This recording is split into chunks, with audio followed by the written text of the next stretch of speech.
Hello, अस्सलाम वालेकुम। मैं प्रोफेसर शमीम अहमद अपने यूट्यूब चैनल पर आप लोगों से मुखातिब हूँ। आज की बात में मैं बात करूँगा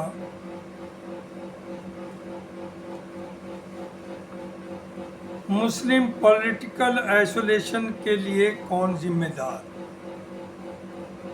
देखिए, सभी लोग देख रहे हैं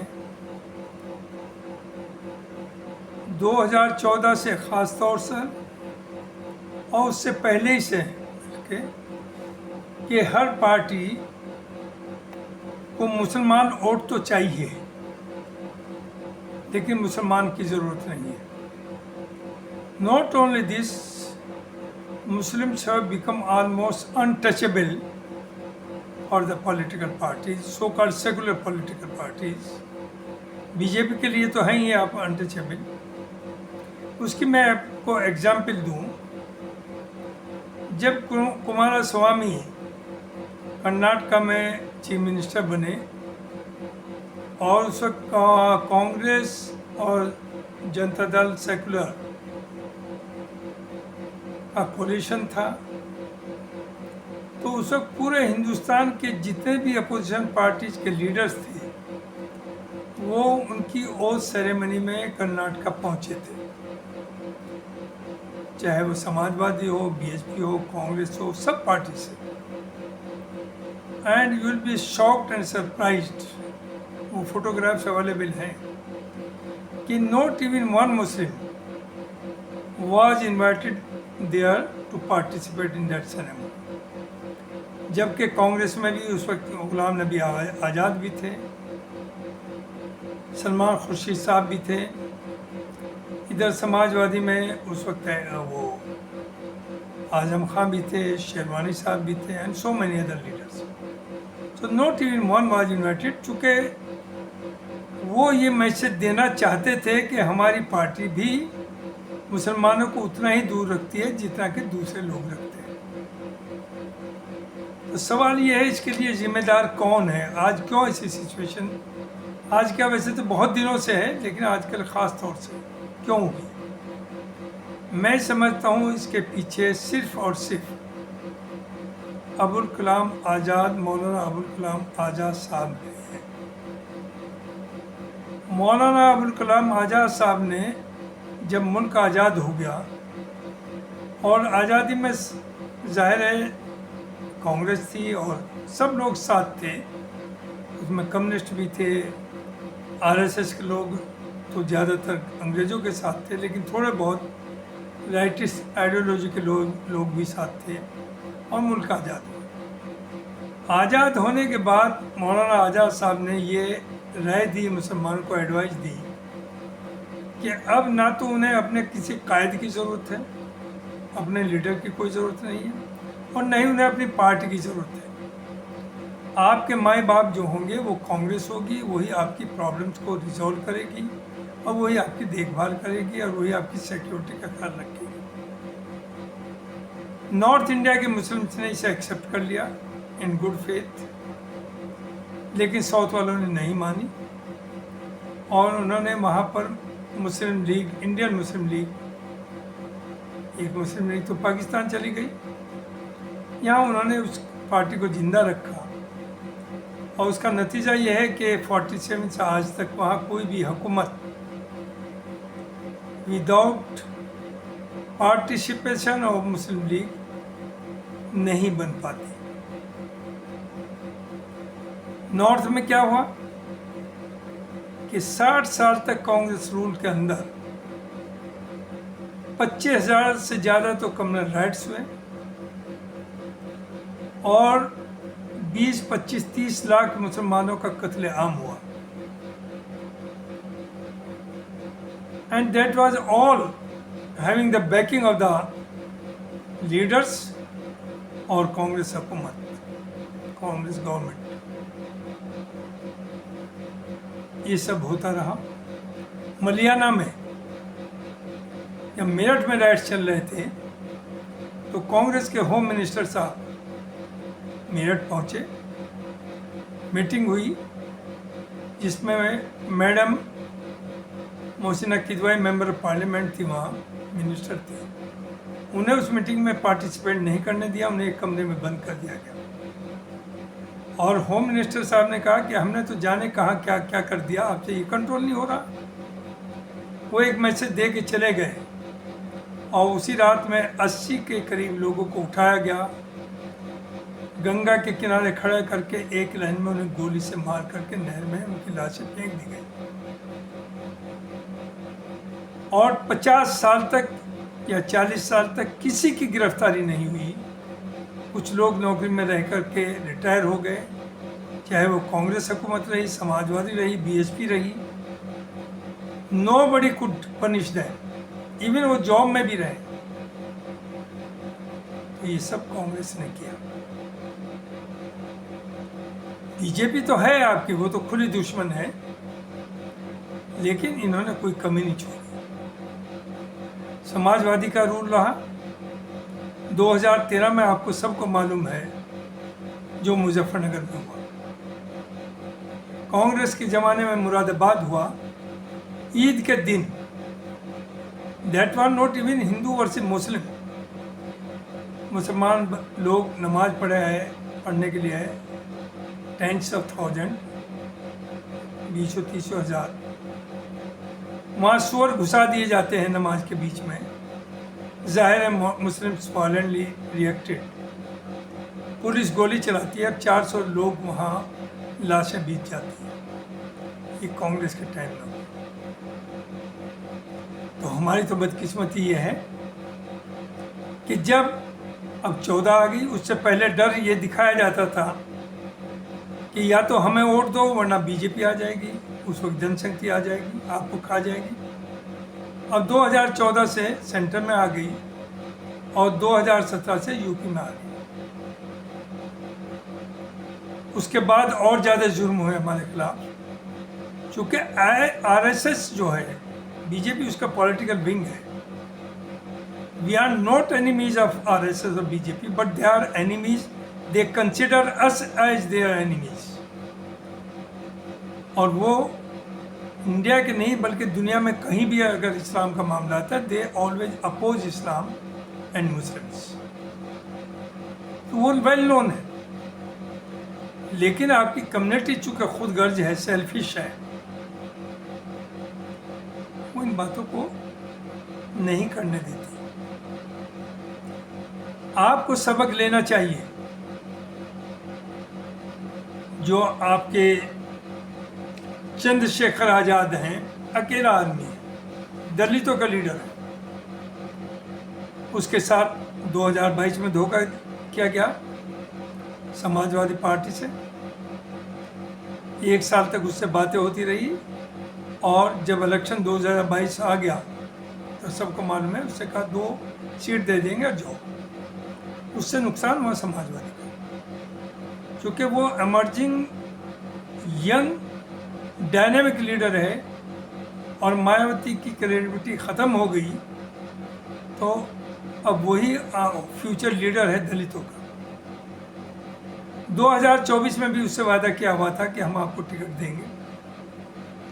उसने नगीने से कहा कि टिकट दें, तो कांग्रेस ने भी और समाजवादी ने भी ये कहा कि नहीं, आप इलेक्शन तो लड़िए लेकिन हमारे टिकट पर लड़िए।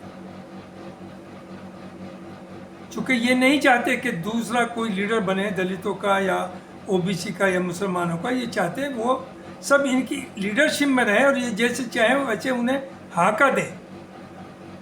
उसने कहा नथिंग डूइंग, मैं लड़ूंगा तो अपने टिकट पर लड़ूंगा, अपनी पार्टी के सिंबल पर लड़ूंगा। लिहाजा वहाँ इंडिया गठबंधन ने भी कैंडिडेट खड़ा करा, बीएसपी ने भी किया, बीजेपी ने भी किया और चंद्रशेखर भी खड़े हुए।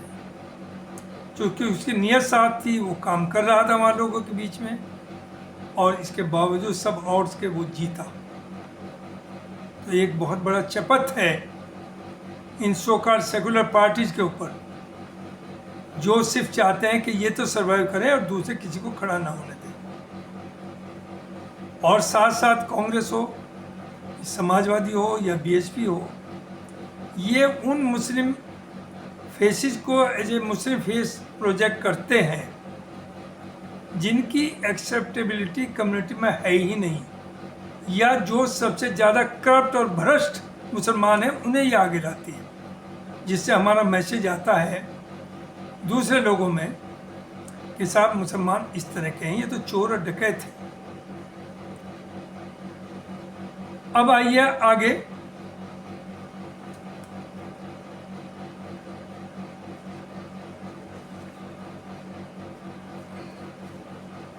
कि आगे अब आपको कैसे सरवाइव करना है। आगे सरवाइव करने के लिए मैं समझता हूँ, और मैं शुरू से इस बात को करता हूँ, कि ये तो अपनी जगह है कि जब से राहुल गांधी आए हैं उन्होंने एक आइडियोलॉजिकल पॉलिटिक्स शुरू की है। We should be welcomed by every citizen of India. ख़ास तौर से जो कम्युनिज्म के ख़िलाफ़ हैं, जो भाईचारा चाहते हैं, उन सब को एक रास्ता दिखाया है राहुल गांधी ने, और उससे उम्मीदें बनी हैं। और यही वजह है कि 2024 का जो रिजल्ट आपके सामने है, जो 400 पार की बात कर रहे थे वो 240 पर रुक गए। सिंपल मेजॉरिटी भी नहीं आई, और इस 240 में भी जो चारों तरफ से बातें हैं, जो चीज़ें निकल के आ रही हैं कि शायद 50 सीट मशीनों की देन है, 190 ही रहती। एनी हाउ, सवाल यह है कि लॉन्ग टर्म विजन होना चाहिए कम्युनिटी का। राहुल गांधी बहुत अच्छे हैं, हमें उस पर यकीन है, और जाहिर है उनके साथ खड़ा होना है। लेकिन साथ साथ ये कि आपको अपनी लीडरशिप एस्टेब्लिश करनी पड़ेगी। अपना लीडर, अपना झंडा, अपनी पार्टी।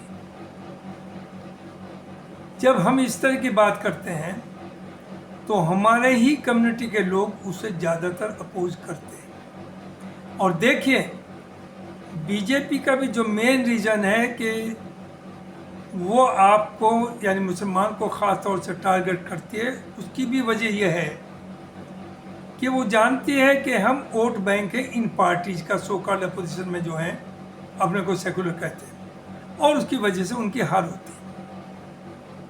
अगर आपकी अपनी पॉलिटिकल पार्टी होगी, आप किसी का वोट बैंक नहीं बनेंगे, तो फिर बीजेपी भी आपकी वो मुखालफत नहीं करेगी, इसलिए कि आप ओपन होंगे for alliance with any party जो आपसे आपके मुद्दों के ऊपर एग्रीमेंट करेगी। वो बीजेपी भी है। हो सकते हैं बीजेपी ने जब पहले जनता गवर्नमेंट बनी उस वक्त कम्युनिस्ट भी साथ थे, कांग्रेस के खिलाफ सब साथ थे, उसमें जनसंघ भी थी, उसमें कम्युनिस्ट भी थे, उसमें कांग्रेस के अलावा कांग्रेस के खिलाफ सब एक जगह आ गए थे।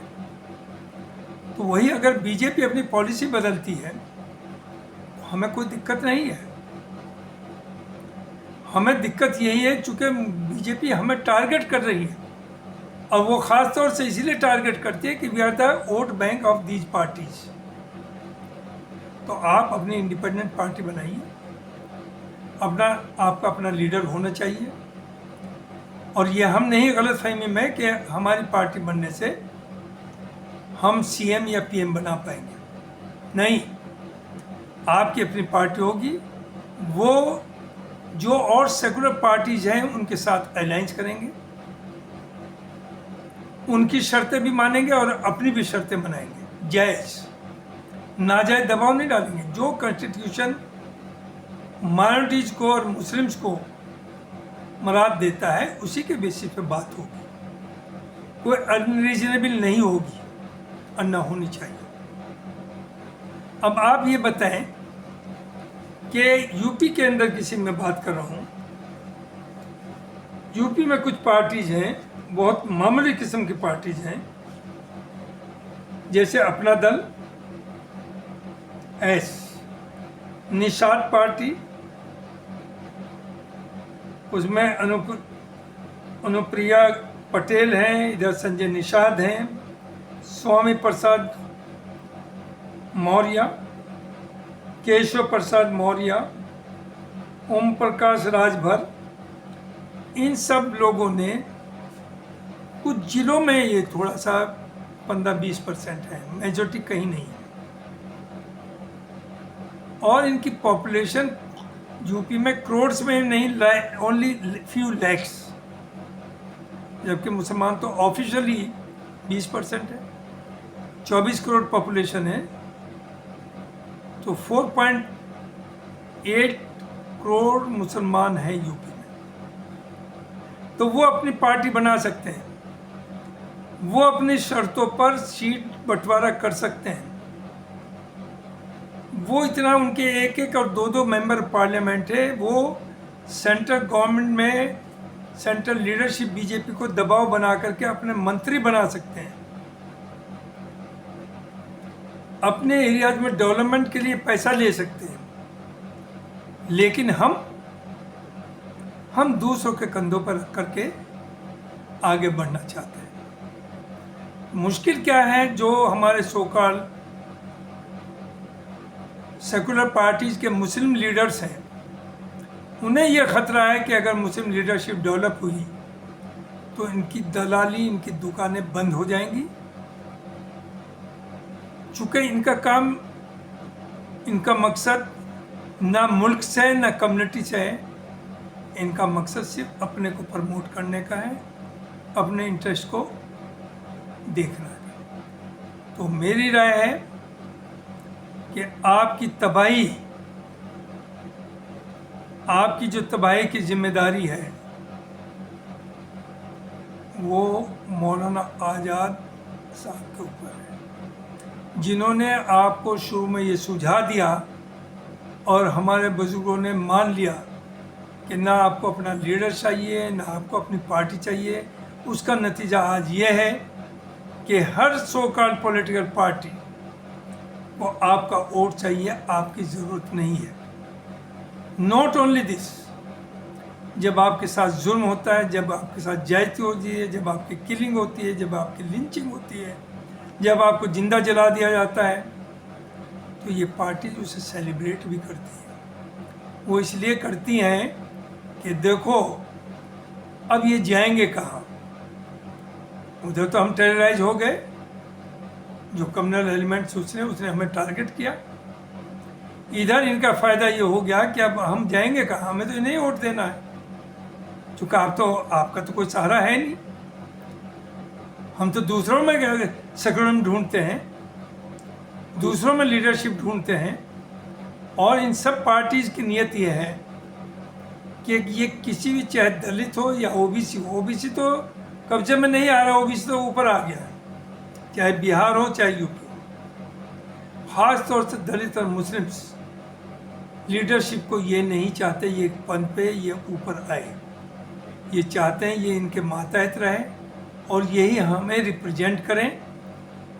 तो you have to think over, इस मुस्लिम कम्युनिटी को ये सोचना पड़ेगा कि सिर्फ बीजेपी आपकी दुश्मन ख़ास तौर से इसलिए है कि चूँकि आप इन सो कॉल्ड सेकुलर पार्टीज़ का वोट बैंक हैं, जिसकी वजह से बीजेपी को नुकसान होता है, वो हारती है, लिहाजा वो आपको टारगेट करती है। और ये आपको जब टारगेट करती है तो ये पार्टी खुश होती है, इसलिए कि आप उनका और इंटैक्ट वोट हो जाता है। तो अपने दलालों को पहचानिए, अपने सो कॉल्ड सेकुलर लीडर्स को, कम्युनिटी के पहचानिए। और इस वक्त मुझे नाम लेने में बिल्कुल वो नहीं, मैं चाहूँगा कि आपकी ऑलरेडी पार्टी भी है, आपका लीडर भी है, लीडर जिसका नाम है बैरिस्टर असदुद्दीन ओवैसी, और पार्टी उसकी AIMIM। उसके हिस्सेदार बनिए, उसे सपोर्ट करिए। और जो मुसलमान, I can use even very worst language for them, ये कहते हैं कि वो तो बड़ा कम्युनल बातें करता है, वो माहौल बिगाड़ता है। यानी जब हरिद्वार में संतों की मीटिंग होती है, वहाँ कहते हैं कि तलवार कुआड़े तैयार कर लो, मुसलमानों को काटना है, तो वो कोई ख़तरनाक नहीं है। उसमें क्या कभी आरएसएस या बीजेपी ने या कांग्रेस ने आकर के उसे अपोज किया? नहीं किया।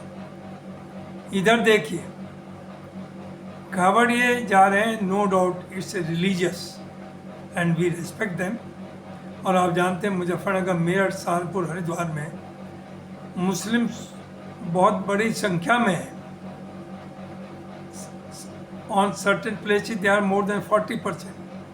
तो कांवड़ियों को खूब मदद करते हैं, उनके रहने का, उनका खाने का, सब करते हैं। लेकिन उसके बावजूद हैटेड इतनी है आपके खिलाफ कि एक फरमान जारी कर दिया था कि आप अपने नाम और मोबाइल और एम्प्लॉयज़ के नाम लगा के लगाइए, जिससे कि आपको फाइनेंशियली बर्बाद किया जाए, आपको का एम्प्लॉयमेंट ख़त्म किया जाए। ठीक है, नो डाउट उसमें मेजॉरिटी कम्युनिटी के लोग आगे आए और बोले, और सुप्रीम कोर्ट ने भी उसका संज्ञान लिया और उस पर स्टे लगाया। So we are thankful to Supreme Court and all those who supported it. लेकिन आप अपनी पार्टी बनाएं और वो अलायंस करें, फिर राहुल गांधी के पीछे रहिए साथ। लेकिन आपका अपना लीडर होगा, आपका अपना पार्टी होगी, आपके अपने कैंडिडेट्स होंगे। अगर ये आपके मुद्दे नहीं उठाएंगे पार्लियामेंट में या असेंबली में, तो आपका लीडर उठाएगा, आपके अपने इलेक्टेड लोग। लेकिन ऑन द अदर साइड हम बिल्कुल ये नहीं चाहेंगे कि आप इंडिपेंडेंटली अलग ज़्यादा सीट्स पे खड़े करें। एक हिसाब से यूपी में 400 सीट है, आप 25-30 सीट पर आपकी पार्टी खड़ी करे, और वो जो इंडिया अलायंस है इस वक्त, उसके अगर ये कंटिन्यू करता है तो इसके साथ, और नहीं कंटिन्यू करता तो फिर ऑप्शन है। ऑप्शन समाजवादी से भी है, बीएसपी से भी होगा, कांग्रेस से भी होगा, इवन बीजेपी से भी होगा। जो आपकी डिमांड्स को, आपकी जायज़ बातों को माने, आप उससे अलायंस करिए और इलेक्शन लड़िए। तो ये मुझे कहना था। बहुत बहुत शुक्रिया, बहुत बहुत शुक्रिया। Thank you very much.